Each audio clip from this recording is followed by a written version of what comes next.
Welcome to செட்டிநாட்டு சமையல். தொடர்ந்து videos போட முடியல, நான் ஊருக்கு போயிருந்ததுனால. ஊர்லேருந்து வந்த உடனே உங்களோட வீடியோ ஷேர் பண்ணியிருக்கேன். கத்திரிக்காய் வாங்கிட்டு வந்திருந்தேன். ரொம்ப நல்லா இருந்தது. கத்திரிக்காய், சுண்டைக்காய்லாம் நான் செஞ்சுட்டேன். கத்திரிக்காய் செய்யலை. உங்களோட வீடியோ ஷேர் பண்ணலான்ட்டு கத்திரிக்காய் இந்த மாதிரி வச்சுருந்தேன். 1/2 kg வாங்கியிருந்தேன். நல்ல குட்டி குட்டி கத்திரிக்காய், பிஞ்சு கத்திரிக்காயாக இருந்தது.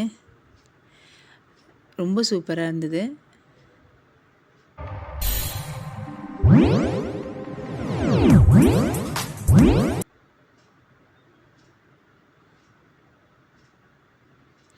இப்போ நம்ம வீடியோக்குள்ளே போகலாம். இந்த மாதிரி கத்திரிக்காயை 2 ஒன்றுமா நறுக்கி வச்சுருக்கேன். பெருசாக உள்ளதெல்லாம் 4ஆக வகுந்துட்டு வச்சுருக்கேன். சின்னமாக உள்ளதெல்லாம் 2ஆக இது பண்ணிட்டு வச்சுருக்கேன். அப்போ தான் உள்ளே பூச்சி இருக்கா என்னென்னு பார்த்துக்கலாம். இதை கருத்துறாமல் இருக்கிறதுக்கு தண்ணியில் போட்டு வச்சுருக்கேன். நான் இன்றைக்கி 1/2 kg எடுத்திருக்கேன். ஒரு 4 பேர் சாப்பிட்ற அளவு திட்டமாக. ஒரு கத்திரிக்காய் கூட பூச்சி கிடையாது. நல்லா ஃப்ரெஷ்ஷாக இருந்தது. இதுக்கு சின்ன வெங்காயம் ஒரு 10 பல் சின்ன வெங்காயம் 2 ஒன்றுமா நறுக்கியிருக்கேன். பூண்டும் ஒரு 10 இது, 3 பெரிய தக்காளி அதையும் நறுக்கி வச்சுருக்கேன். தக்காளியையும்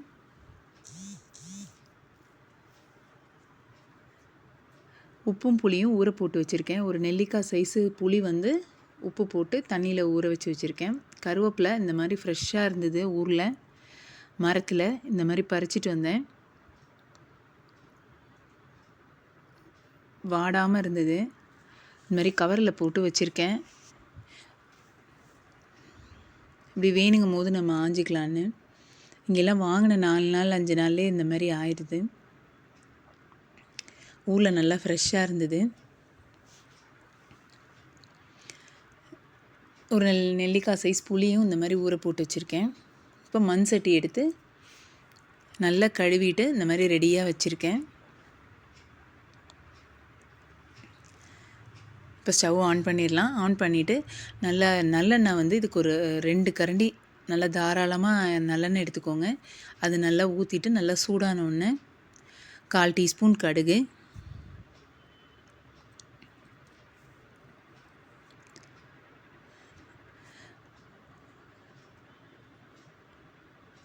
உளுந்து, சோம்பு, ஜீரகம், வெந்தயம்.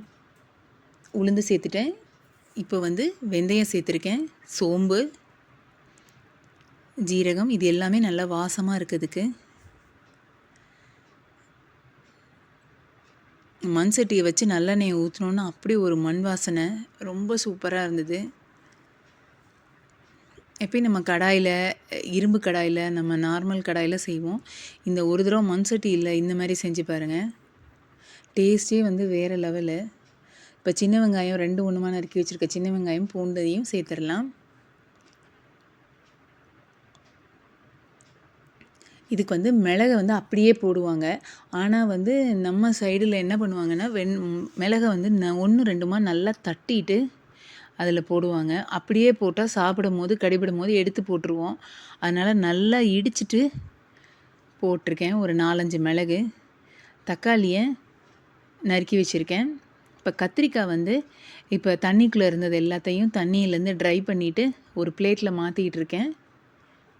ஏன்னா தண்ணியோடு போட்டால் அந்த சலசலப்பு ஜாஸ்தியாக இருக்கும். அதனால் ஒரு பிளேட்டுக்கு மாற்றிட்டு நம்ம முதல்ல இப்போ தக்காளிலாம் சேர்க்க போகிறதில்ல. முதல்ல இந்த வெங்காயம் பூண்டோட நல்லா அந்த எண்ணெயிலே இந்த கத்திரிக்காய் நல்லா வதங்கி வரணும். இந்த கண்ணாடி பதம்னு சொல்லுவாங்க இல்லையா, அந்த மாதிரி நல்லா வதங்கி வரணும். இதுக்கு ஒரு 4 கொத்து கருவேப்பிலை நல்லா உருவிட்டு போட்டிருக்கேன். அந்த கருவேப்பிலையோட அந்த கத்திரிக்காய் சேர்ந்து அந்த ஸ்மெல் அவ்வளோ சூப்பராக இருந்தது. நல்ல மணமாக இருந்தது. 2ம் ஒன்றா நல்லெண்ணெயில், அதுவும் இந்த மண் சட்டியில் செய்யும் போது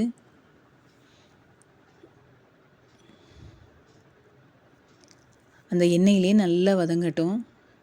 நல்லெண்ணெய் கொஞ்சம் இதுக்கு தாராளமாக சேர்த்துக்கோங்க. இது நல்லா வதக்கி விட்டுறலாம்.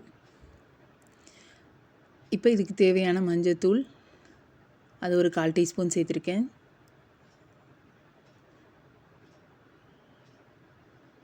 சேர்த்துட்டு இதுக்கு வந்து குழம்பு மிளகாத்தூள் 5 ஸ்பூன் சேர்த்துருக்கேன். கத்திரிக்காய் குழம்பு, மீன் குழம்பு, இந்த குழம்புக்கெல்லாம் வந்து இந்த ஒரே மிளகாத்தூள் தான் ரொம்ப சூப்பராக இருக்கும். மல்லியும் மிளகாயும் சேர்த்து காய வச்சு அரைச்சது வீட்டிலே. இதோடைய ரெசிபியும் நான் செட்டிநாட்டு சமையலில் அப்லோட் பண்ணியிருக்கேன், அதில் செக் பண்ணி பாருங்கள். மிளகாத்தூள் 5 ஸ்பூன் சேர்த்தாச்சு. சேர்த்துட்டு ஒரு தடவை நல்லா அந்த மாதிரி ஒன்று போல் வதக்கி விட்டுறலாம்.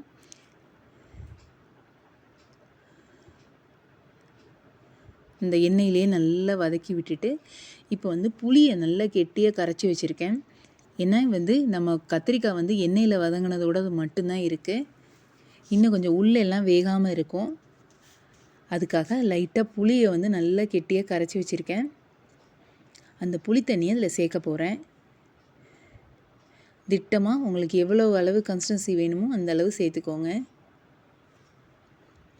இதை சேர்த்துட்டு இதில் கொஞ்சம் நல்லா வேகட்டும்.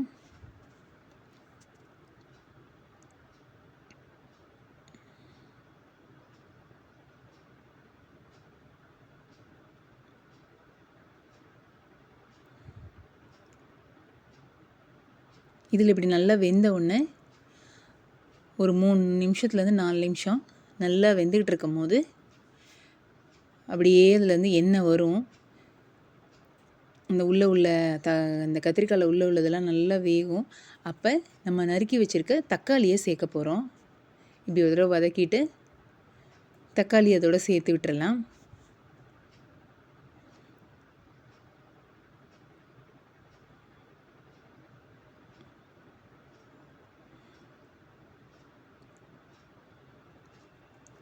இப்போ தக்காளியில் உள்ள பல்ப்பும் நல்லா இதுவாகும். இதில் புளி தண்ணியும் சேர்ந்து 2 ஒன்றுமா அப்படியே நல்லா மிக்ஸ் ஆகி நல்லா வேகும்.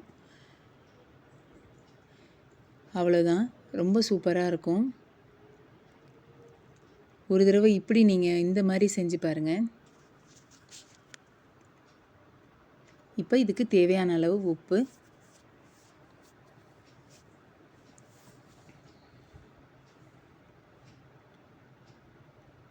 சேர்த்துட்டு உங்களுக்கு எவ்வளவு தண்ணி வேணுமோ அந்த அளவு தண்ணி கன்சிஸ்டன்சி சேர்த்துக்கோங்க.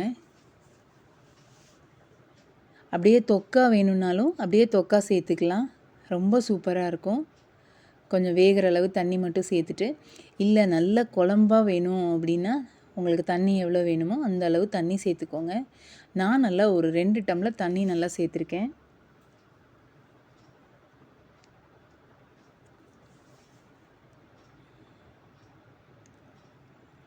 இது இப்போ நல்லா கொதித்து வந்து அந்த எண்ணெய் நல்லா பிரிஞ்சு வரும். இப்போ தான் கொதிக்க ஆரம்பிச்சிருக்கு.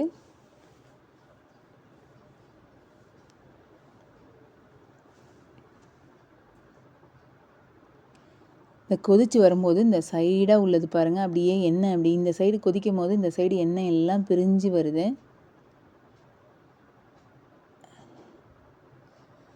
இப்படி தான் வந்திருந்தது குழம்பு. இதுக்கு வந்து சைட் டிஷ் வந்து உப்புக்கணம் எடுத்துகிட்டு வந்திருந்தேன். இதை வறுத்துட்டு சிம் ஃப்ளேமில் எண்ணெய் வச்சு வறுத்துட்டு இந்த மாதிரி சைட் டிஷ்ஷாக வச்சுருக்கேன். இது நல்லாயிருக்கும் டேஸ்ட்டு. உப்பு கண்டோன்னு கண்டிப்பாக நீங்களும் ட்ரை பண்ணி பாருங்கள் இந்த கத்திரிக்காய் குழம்பு. தேங்க்யூ.